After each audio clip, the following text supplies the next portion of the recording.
Question 4 है जिसके अंदर ये चीज़ है कि a force with a given magnitude is to be applied to a wheel.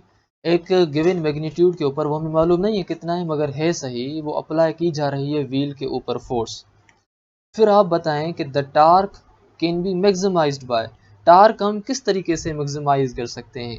इस तरीके से कि हम उसके एक्सल के ऊपर फोर्स अप्लाई करें रेडियली आउटवर्ड, या इस तरीके से कि हम अप्लाई करें उसकी रिम के करीब फोर्स रेडियली आउटवर्ड, या इस तरीके से कि हम उसके ऊपर फोर्स करें near the axle parallel to the tangent to the wheel, या इस तरीके से कि हम अप्लाई करें force at the rim tangent to the rim, rim के टेंजेंट।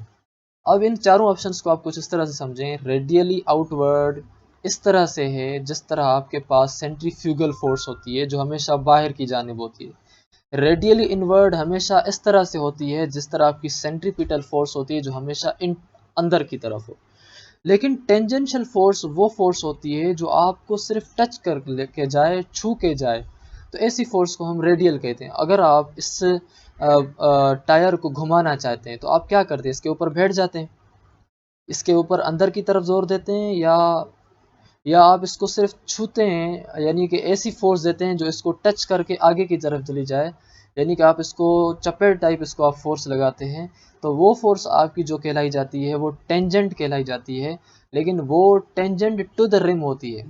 यानी कि आपका अगर ये व्हील है तो आप क्या करते हैं? व्हील के ऊपर जस्ट स्लाइडली टेंजेंट फोर्स देते हैं। तो ऐसी जो फोर्स है वो ना तो रेडियली आउटवर्ड है ना तो रेडियली इनवर्ड है, ये नहीं पार्शली आउटवर्ड या पार्शल इनवर्ड है, बल्कि ये आपकी टेंजेंट है। तो इस हिसाब से हमारे पास जो ऑप्शन होता है सही वो होता है डी, कि the applying force at the rim tangent to the rim. तो आप यहाँ भी देख सकें कि ये जो इसके ऊपर फोर्स अप्लाई हो रही है ये परपेंडिकुलर है, ये जो इसके ऊपर फोर्स अप्लाई हो रही है ये वाली, ये आपकी इसके ऊपर टेंजेंट है। तो टेंजेंशियल फोर्स जो है अप्लाई होती है व्हील के ऊपर कि उसकी जो टार्क है ताकि उसको मैक्सिमाइज किया जाए, यानी कि उसकी टर्निंग को ज़्यादा किया जाए।